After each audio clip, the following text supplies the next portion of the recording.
Ever notice how you just can't stop comparing yourself to other people, even when you know it makes you miserable? There is a reason for that, and it has nothing to do with social media, your childhood trauma, or even some defect in your personality. It's because your brain works exactly like a goat's. I know that sounds a little crazy, but stick with me. Because understanding this one piece of mammal brain science explains why you scroll Instagram feeling inadequate, why you can't stop reaching for that thing that you swore you'd quit, why happiness never seems to stick around as long as you want it to. We spend so much energy trying to fix ourselves, trying to stop comparing, trying to feel content, trying to be happy all the damn time. But what if the problem isn't you? What if your brain is just doing exactly what it evolved to do? When you compare and perceive yourself in a position of strength, your brain releases a little bit of serotonin. It feels good. It only lasts for a few minutes, and we're not meant to have it all the time because, like I said, then animals would get into fights if they always went around thinking that they were the hot shot.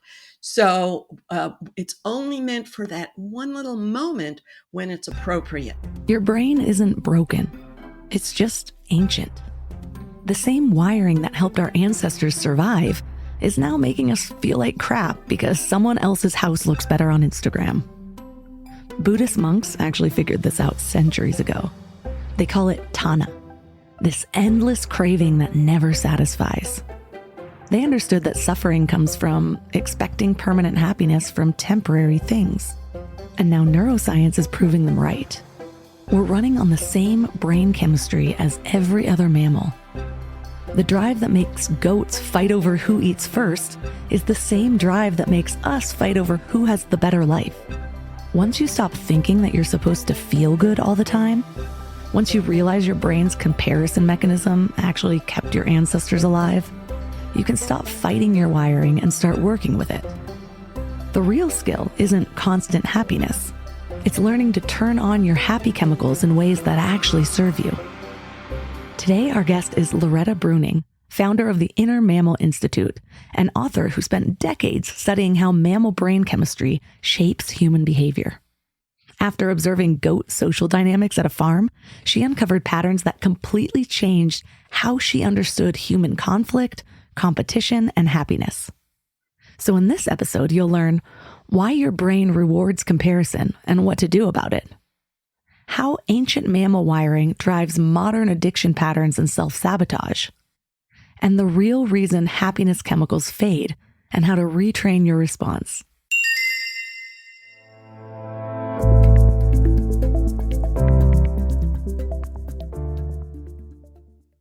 I used to be one of those people who had grand plans for a big, healthy meal every Sunday night, and I'd make these elaborate meal plans, buy all the ingredients, and then Wednesday would roll around and I'd be staring at that wilted spinach, ordering takeout again.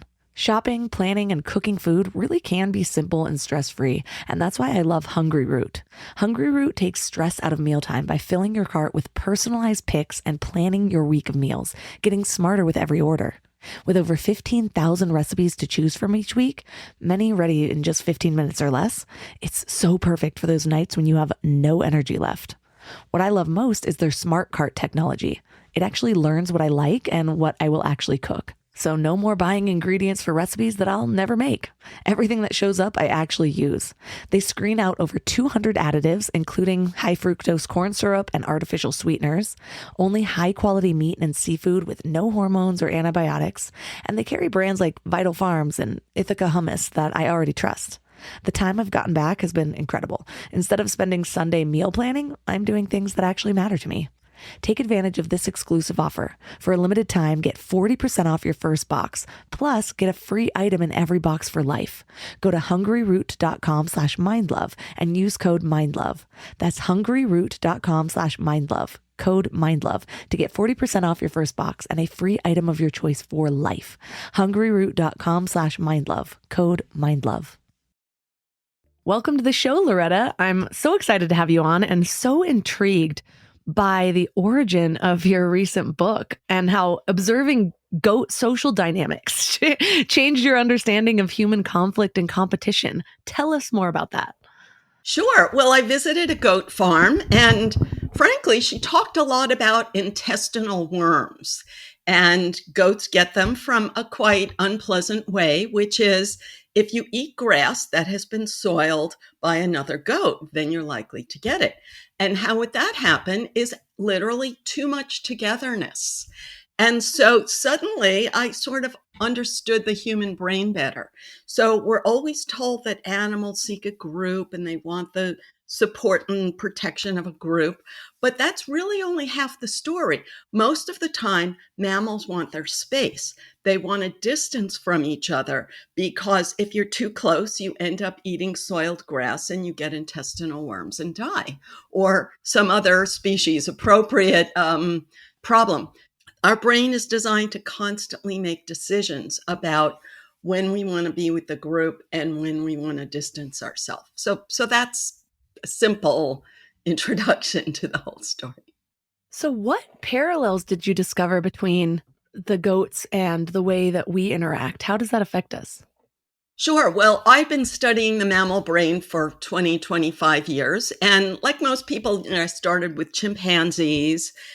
Some people focus on pets, but pets are not at all a good way to understand the animal brain because the animal brain is motivated by the need to constantly find food and to compete for mating opportunity. And that's what chimps are always doing. And that's what the brain evolved to do. But once I understood that in chimps, then I looked into monkeys, and then I found like even cows and pigs, and every species of mammal has this impulse. And they, interestingly, they compete for mating opportunity. We think, that they're just out there having a good time, maybe, but every introductory biology class, or knows that animals compete because when you get better genes, you make more surviving copies of your genes. And this is why humans are so obsessed with things, everything from your appearance, social comparison, and the zillions of different kinds of competition that we have. And the way it's expressed in goats is that they eat in a certain order. And if you eat out of order, then the other goats bite you and jump on you and hurt you. What is it about eating in an order, though? I want to understand goats a little bit more. Well, it's not just goats. So 100 years ago, this concept of a pecking order was discovered by a guy who wrote a PhD dissertation about it, but also, not surprisingly, grew up in a barnyard watching chickens. And he observed that they literally had a pecking order. And basically, the strongest individual gets the best food.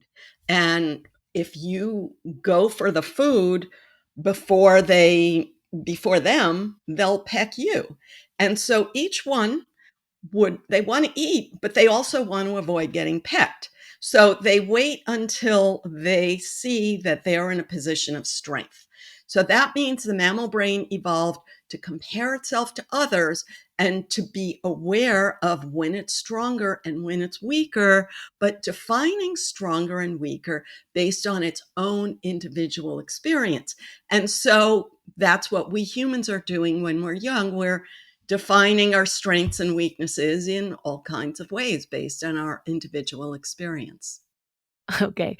My pregnancy brain had gone to eating in order. I'm like, you better eat your lettuce first and then your apple. But Oh, you mean no, in the no. order of the goats. And so have Oh, you yeah. discovered have you discovered how you said based on their own kind of system of understanding who is stronger, has there been any clarity on how they view such a thing?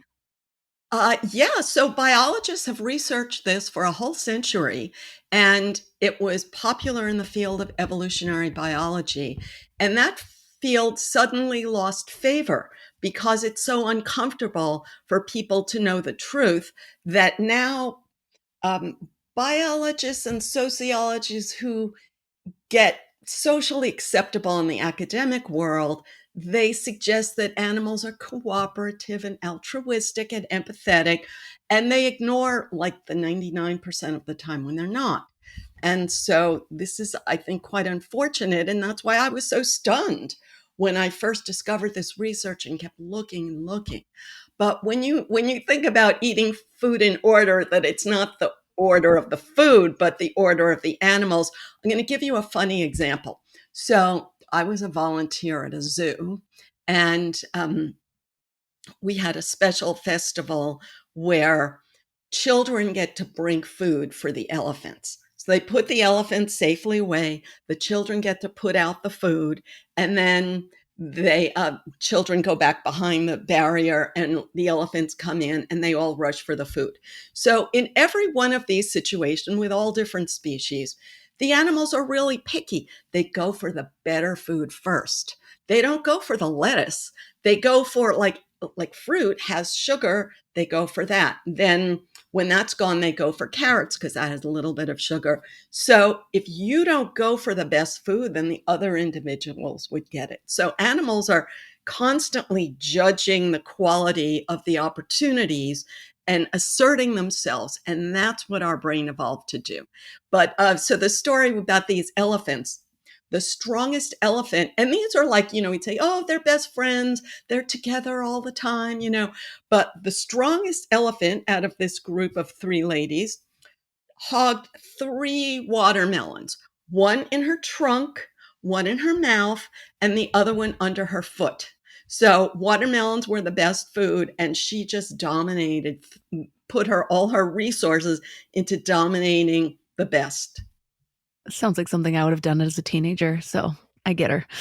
Well, you perceived yourself in a position of strength, which has its benefits. And you can understand how we're wired in youth. And if you learn to perceive yourself always in the position of weakness, then that triggers cortisol, the stress chemical, which is what tells an animal like pull back or else you'll get picked on by the stronger individuals. But if you always think you're in a position of strength, then sometime you're going to mess with an individual who's stronger than you, and they're going to butt horns, and someday you're going to lose. So that's why our brain evolved to make good decisions. And so when we are considering the parallels in how our brain evolved compared to these other mammals, how does that affect, say, our happiness? Good question. Well, the amazing thing that I learned is that when you compare and perceive yourself in a position of strength, your brain releases a little bit of serotonin. And I was very shocked by this because I had studied psychology for decades and no one had ever told me this. And like I said, it's very uncomfortable. It's not what people want to hear. And if academic psychology or the therapeutic establishment would tell the truth about this, people would worry that it would sound like we're telling people that you should go and grab other people's watermelons, right? So, instead, we get our information like from pharmaceutical financed research, which has a different outcome. So the bottom line is when I perceive myself in the one up position, my brain releases a little bit of serotonin. It feels good. It only lasts for a few minutes, and we're not meant to have it all the time because, like I said, then animals would get into fights if they always went around thinking that they were the hot shot. So it's only meant for that one little moment when it's appropriate. So a nice person's way to think about it is, let's say you and I are playing Scrabble and I really want a Z so that I could put down this great word. And then I pick up a Z and I get it and I'm going to win. And that's what we like, that feeling of like, yay, I'm going to win. Mm, that actually makes a lot of sense, especially when I consider certain ancient wisdom traditions like um, I believe Buddhism talks a lot about it's not about being happy, it's more about that middle way, just being content with what is. And I know that I've heard a lot of pushback from that with people that are selling happiness, but that we need that contrast to really feel it anyways. I was just sharing with somebody, for example, why I got off of Adderall for 1,000 reasons. It just doesn't really align with who I am. I don't want to be on a medication all of the time, but I also had realized that I was giving myself this drug that was giving me surges of dopamine all the time. And so then when I lost the ability to really feel that. It sort of muted everything. And then I lost creativity. I lost my ability to really feel joy. But I could not see that at all while I was on it, because that's also what an addictive substance is. It makes you feel like you need it. It makes you feel like you're obsessed with it. So while I was on it, I would have told anyone, no, absolutely. It's the best thing that ever happened to me. And the moment I got off, I was like, okay, let me admit every single downside that I've been experiencing. But having that upper all the time was very detrimental to not even just my happiness, but I think the core of who I am. And making good decisions. Anyway, I 100% agree with everything you said. And I'm curious how, if you don't mind me asking you a question, like how hard was it to get off it? Oh gosh, it was awful. I really wanted to get off of it for a while. Part of it was I thought we were going to be moving to Croatia. We were kind of making this spontaneous decision. And then I realized how difficult it would be to get my medication there.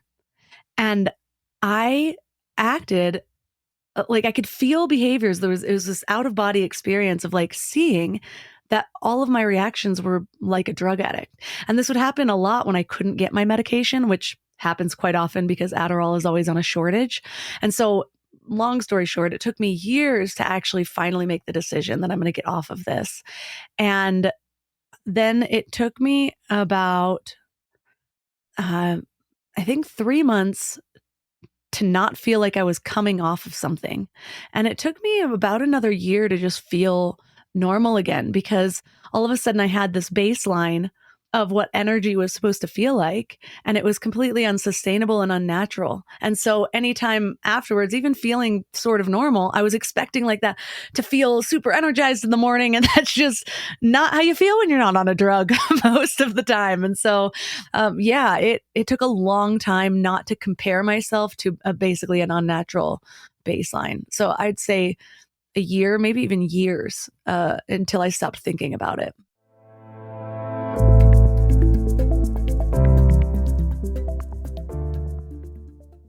A BetterHelp ad. Lewis Capaldi partnered with BetterHelp to get word out about how important therapy can be. Or I struggle most weeks to like get myself up and ready and go to therapy or whatever. Like even like to open the laptop to talk to my therapist sometimes can be really difficult. But I do it because I realise how important it is for me to continue to feel good. Like 'cause I felt the best I've felt in a long time through therapy.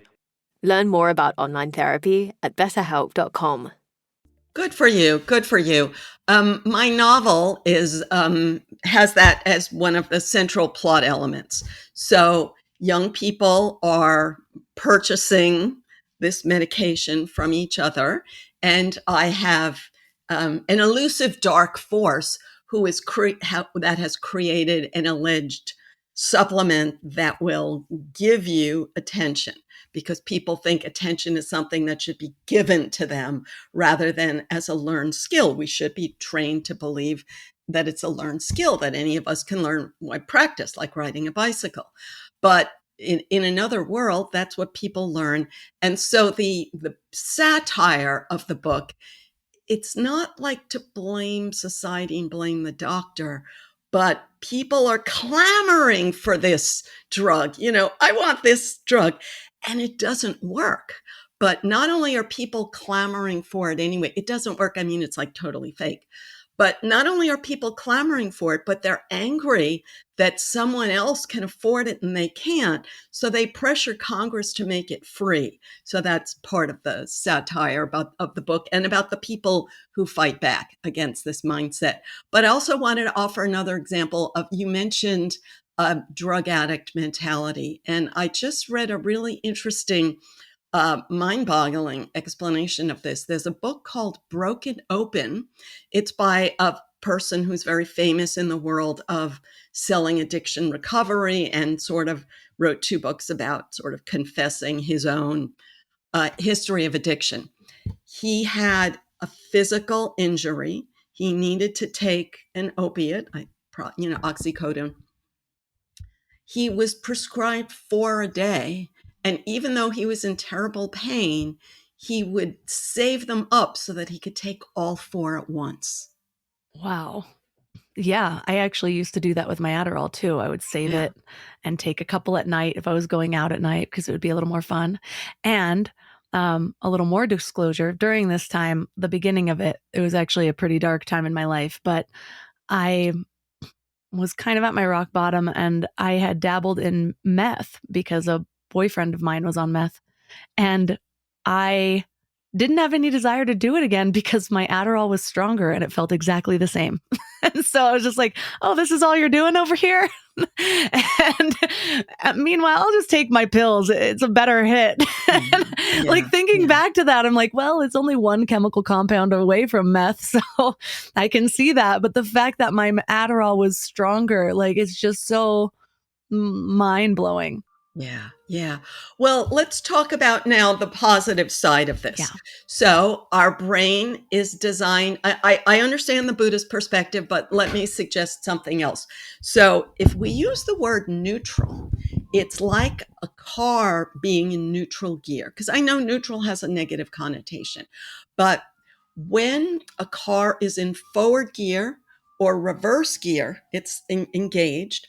But when it's in reverse gear, sorry, I said it wrong. But when it's in neutral gear, then it's free to either go forward or reverse. So that's a way of thinking about that.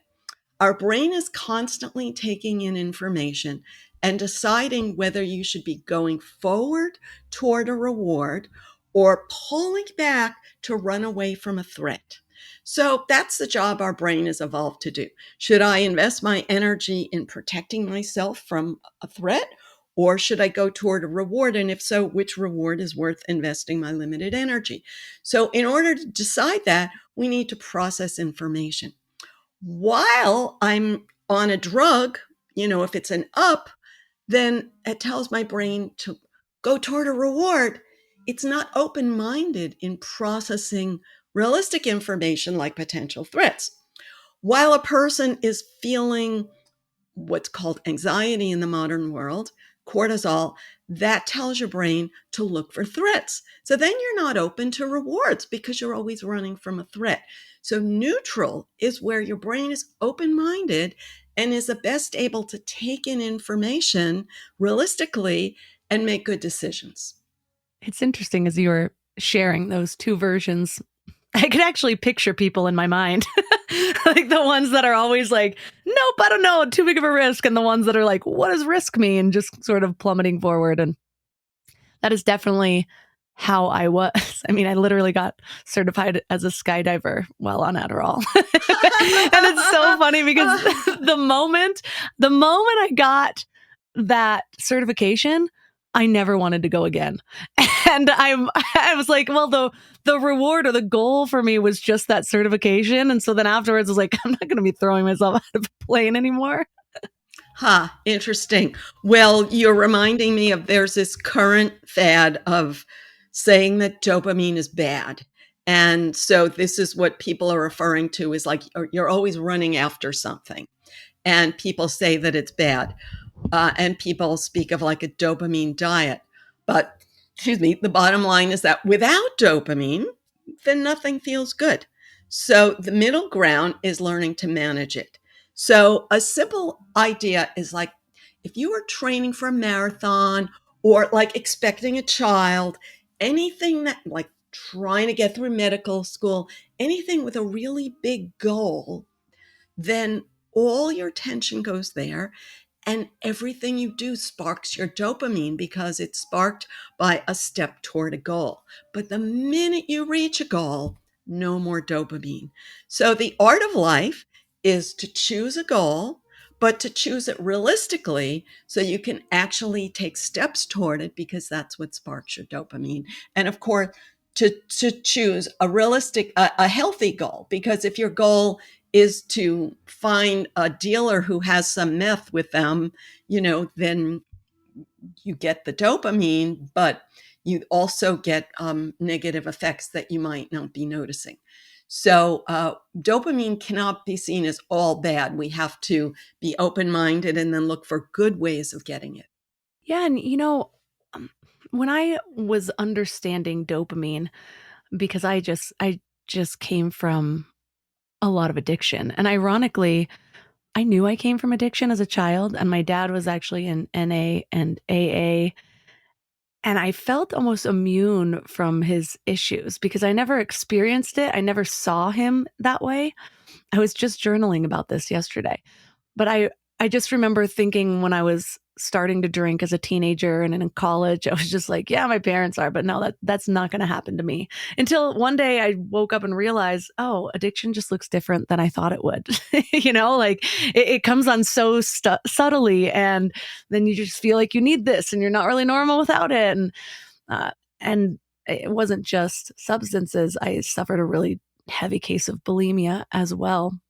But when I was learning how to live without my vices, one at a time, mind you, I had to understand dopamine in a new way. And so I would sort of try to hack the system, find little ways to give me dopamine for good things. And it wasn't quite as strong, but I would sit there and amplify the feeling.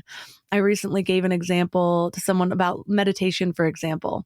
Most people have such a hard time creating a meditation habit because they're sitting there and they're like, now I just got to sit there in silence. And they're thinking about all the hard parts about it.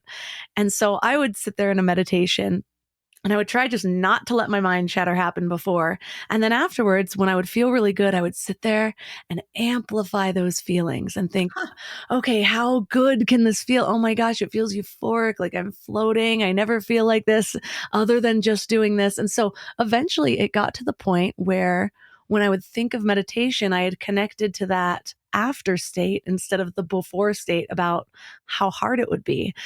And so I think we're so quick to throw the baby out with the bathwater or just say, oh, there's downsides, out with it all.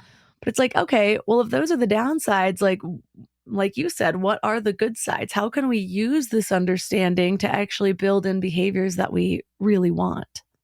That's a great explanation. I wanted to mention that our brain has something called mirror neurons that mirror the ups and downs of the people around us, and that's how, like a monkey, learns to build survival skills. So when you grow up around an addicted parent, your mirror neurons take that in as the natural way to manage yourself. And I heard a mind-blowing example of that on Dr. Phil. There was this young man whose mother used to walk in and say, oh, I feel awful. Get my pills and a glass of water. So his body was physically going through all the motions of addiction. Get the pills and the glass of water. And he said to himself, I'll never do this when I grow up. But needless to say, that he was wired to do that, and he was not wired with other self-management behaviors. So eventually he did do it. So the real art of life is to learn other self-management behaviors. And what you mentioned is a really good one. And I just want to mention something that I do. So ironically, my growing up was the opposite of yours. Like my family was more depressed. So instead of going toward uppers, it was going toward everything is hopeless. Don't bother trying. Stay focused on the next emergency. And if you don't do that, then you're a bad person because you're not doing your fair share of the suffering, you know? But the challenge is still to find the little joys in life in healthy ways and to find them in ways that you have control over so that you don't feel like hopeless. You just have to wait for them to float in with the clouds. So one of them that's interesting is like sense of smell. So if you walk into a flower shop and it smells so good, or you walk into a coffee shop or a chocolate shop and you get this moment of joy, and yet if you spent your whole life in that chocolate shop, you wouldn't have that joy all the time, even if you quit your job to work there. So it's just an interesting way of understanding like the temporariness of good feelings, and yet that there's nothing wrong with having chocolate sometimes, but that it's just one of many possible pleasures. So I have this personal habit. I have coffee every other day. So when I wake up and I'm like, oh, it's a coffee day. And I have this idea that maybe coffee sustains its power because I only have it every other day. Whereas if I had it every day, then I would just take it for granted and then I would want another coffee. So on the non-coffee days, it's sort of a challenge to find some other little pleasures. Yeah, I feel that. Coffee does not sound good to me right now, and I'm constantly trying to find my coffee alternatives. But it reminds me of your even just your chocolate example. It's I remember different bulimia kind of binge purge cycles, and I'd be really excited to go to the grocery store. I was about to like buy all of my trigger foods, right? And sometimes during one phase, I would buy like a bag of M&Ms or something like that, like the giant ones. And it stops tasting good after the first few bites. And so then after that, it was just about filling my stomach because it was actually easier to purge with a full stomach than a light stomach. And so if I was already in the cycle, I'd just keep going until I was absolutely full. And yeah, but I remember I have these core memories of certain times of just like having the next handful and actually like saying to myself, I hate this right now. I don't want this at all, but I couldn't stop. It was just the darkest time. Well, if I may make a plug, I created a PDF called Why You Can't Stop. So this behavior is such a natural, pervasive thing. So if you go to my website, innermammalinstitute.org/PDFs, you'll see why you can't stop. And it just shows how it's a real physical pathway in the brain. It's built because any behavior that distracted you from a bad feeling when you were young, and you could probably think about it and remember that first moment when eating distracted you from a bad feeling, and your brain says, wow, this is the way to go. And that's a real physical pathway.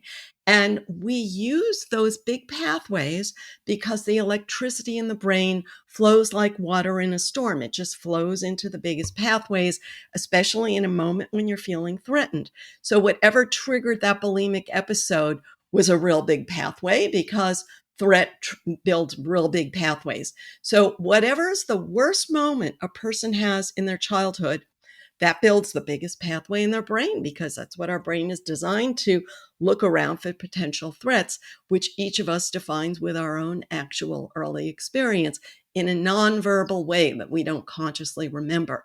So then you have an experience that's similar and the whole circuit gets triggered. And it's sad to say, but may I say that once you have children, then all of these unconscious experiences are more easily triggered because your child evokes those childhood memories, but in an unconscious way. And then you have to work even harder to manage those triggers. Yeah, I can see that. For me, having kids triggered my conscious awareness more.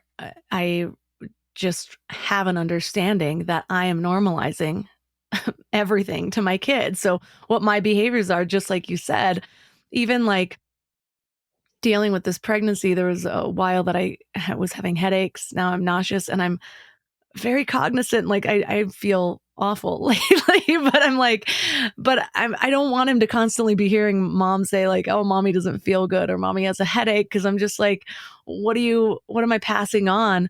But even I gave up alcohol when my first was 6 months old, just cause I was like, you know what? I don't need anything that's tying me back to these behaviors. So for me, I think the fact that the pull can get stronger, the effects are greater, and it affects more than just me, it triggered my motivation to just kind of clean my shit up. Fabulous. You've really overcome a lot. If I may mention one other thing about this bulimia response, when a person is hungry, that's a real chemical, cortisol, which is a threat chemical, because in the animal world, animals have to constantly look for food or else they'll starve to death. And if you wait until you're out of energy to look for food, then you might not have enough energy to find it and you die. So if you've ever watched a nature video where the lion is looking for food and they fail again and again. So we are designed to anticipate, like, I better find food now before so that's the cortisol of hunger. If you wait until you get too hungry, which a lot of people do when they diet, then when they finally eat something, it's like, oh, it's like the floodgates are open. Like I'll given myself permission to do this thing. But once you start eating, so it takes 20 minutes for your brain to get the signal that you've eaten enough.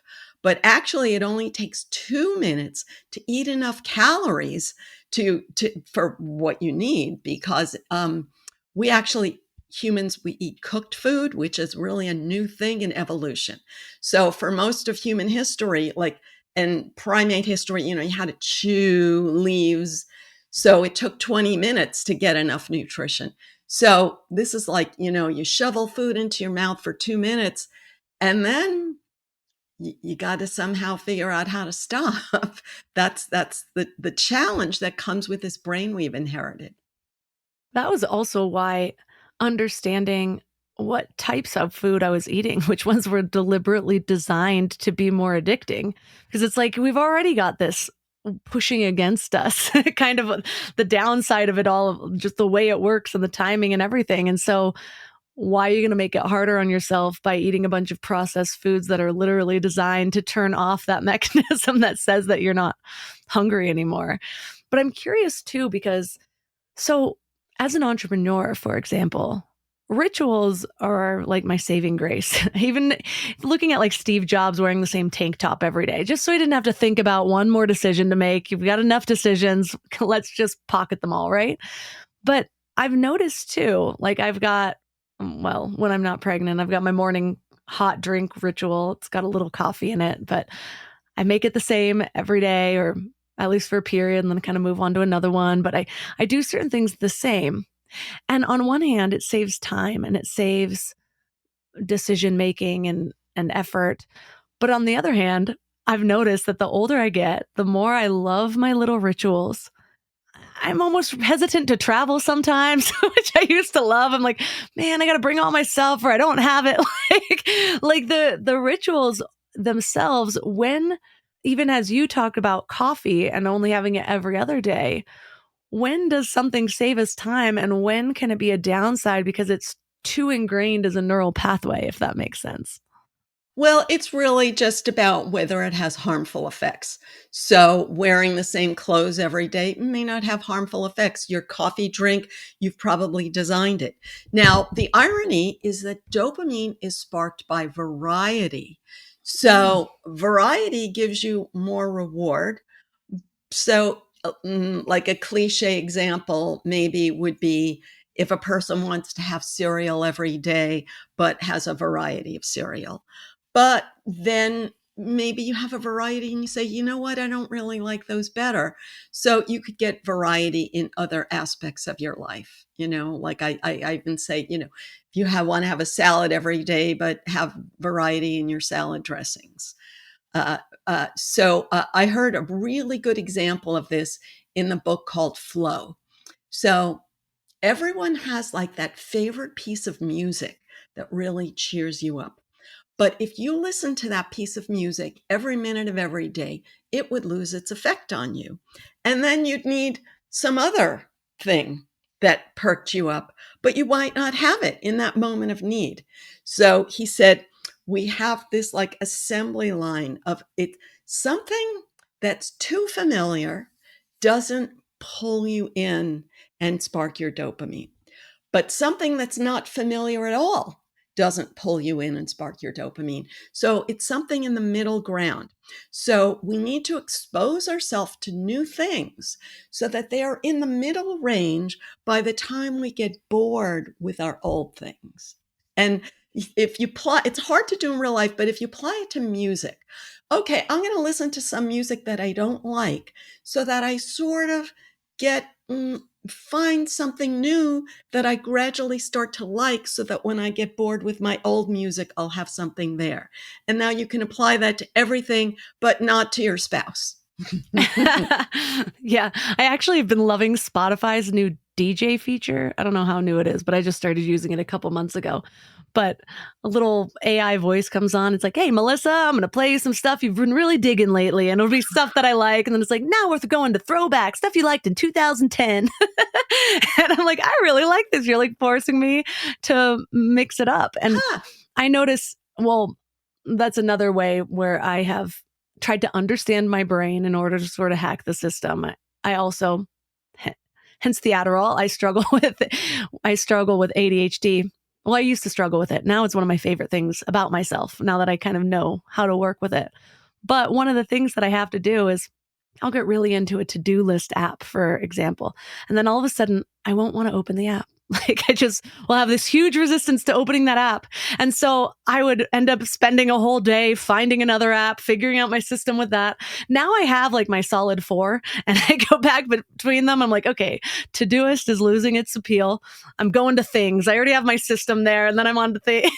So I just rotate it through to keep it fresh, I guess.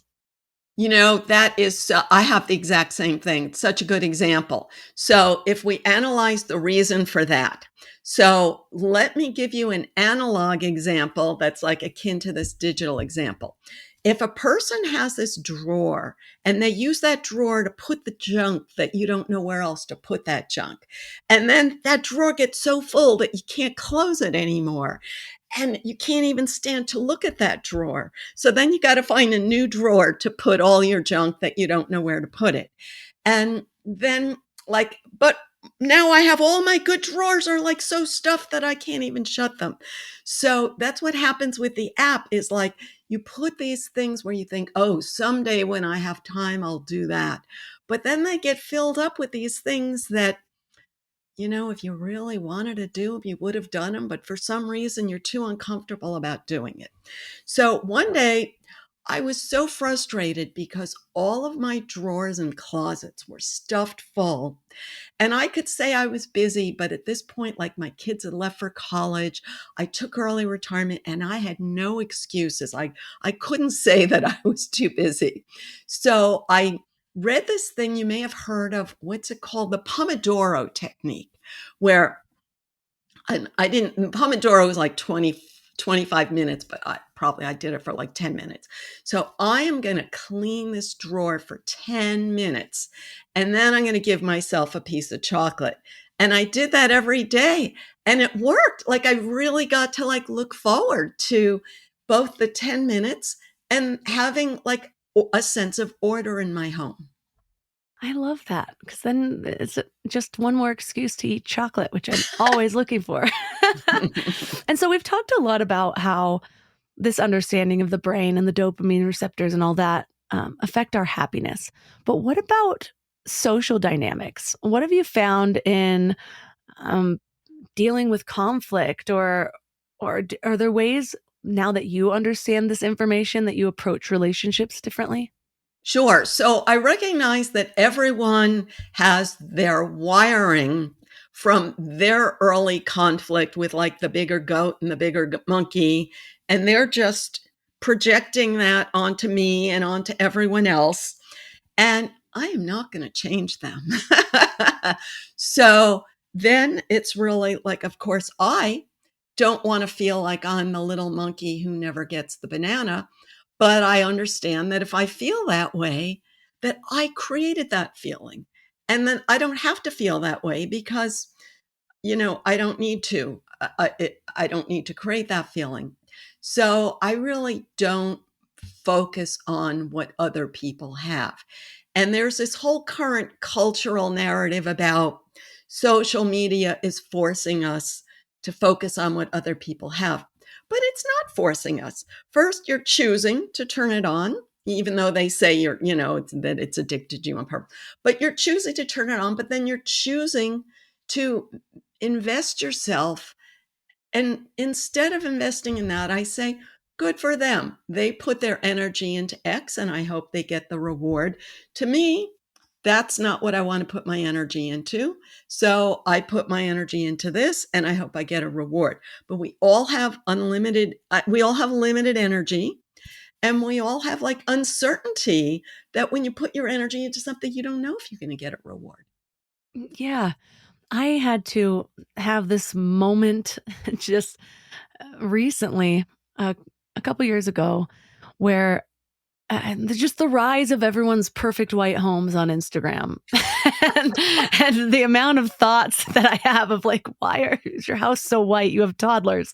But that aside, I realized I was comparing without even really realizing I was comparing. It was like a subconscious thing that was creeping up. My conscious mind wasn't was barely aware of it, but I had to just understand that, all right, I haven't invested any time into interior design or decluttering. Like, my house is actually pretty neat and cute anyways, but it's not my thing. There's a lot of things that are my thing. I go obsessive in a lot of areas that other people don't. And so it was just funny because even recently one of my friends and I were talking, and there's a bunch of moms, and she said something comparatively about like, God, all these moms have this, and this. And I was like, yeah, but none of them have written a book like me. And so she just starts laughing. She's like, oh my God, I need one of those things. I was like, none of them paint like you. None of them rock climb like you. You've got so many cool things. That's not the way your living room looks. And we tend to just devalue the things that are familiar to us that other people might be looking at us for, saying, oh my gosh, I can't, how is Melissa doing X, Y, and Z and still having a family and everything? And I'm just sitting here like, your living room's cuter than mine. Like, how silly is that? Yep, exactly. I use this example. I have this book called Tame Your Anxiety, where I meet this old friend and she looks at me. And so this was before my hair was thinning. So her hair had gotten very thin and I had thick hair. And my eyes go directly to her waistline, like she has such a thin waistline and I have such a thick waistline. So we both, like, our eyes immediately zoomed into what the other person had. So that's why it's so fascinating to know that animals do the same thing, that they're constantly comparing themselves to others and focusing on that marker in that species of what signals strength and what signals weakness, and then having a real physical chemical response to their own strengths and weaknesses. So it's just so important to know that we're creating that response ourselves, and we don't have to think that my weakness is a real threat. That's what I have to keep reminding myself, is like, yeah, I do have a big waist, but it's not a real threat.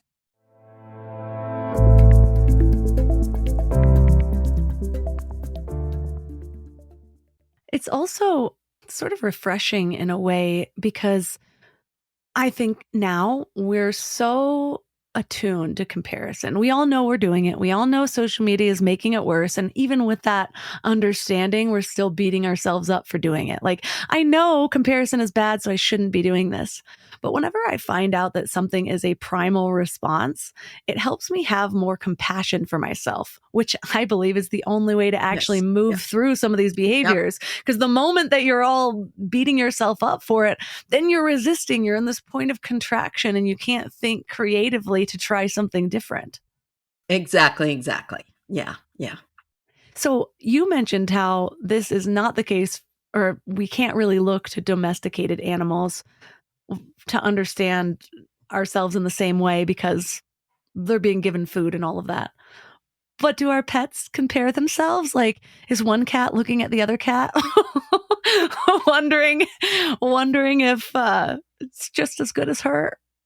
Oh, yeah. Well, all the cliche about people walking their dog in the park and the dogs are always barking at other dogs.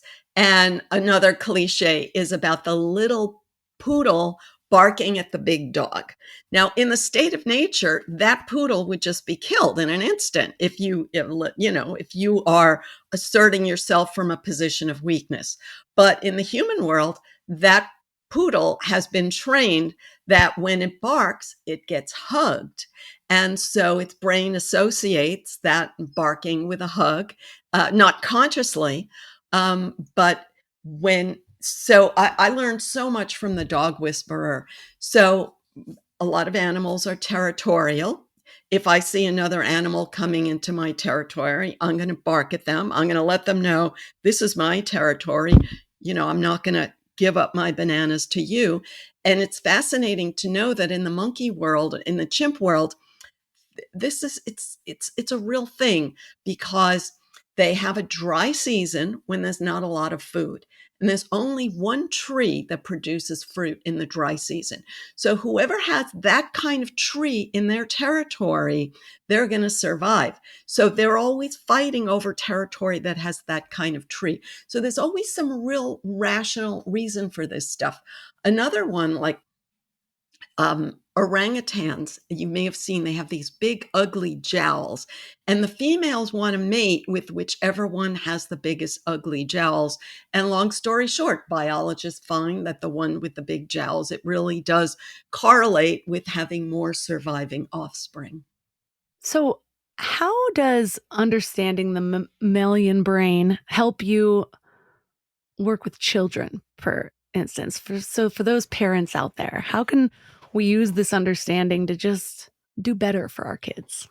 Great. Well, thank you for asking. I just made a new PDF about that on your child's happy brain chemicals. It's in the same place, innermammalinstitute.org/PDFs.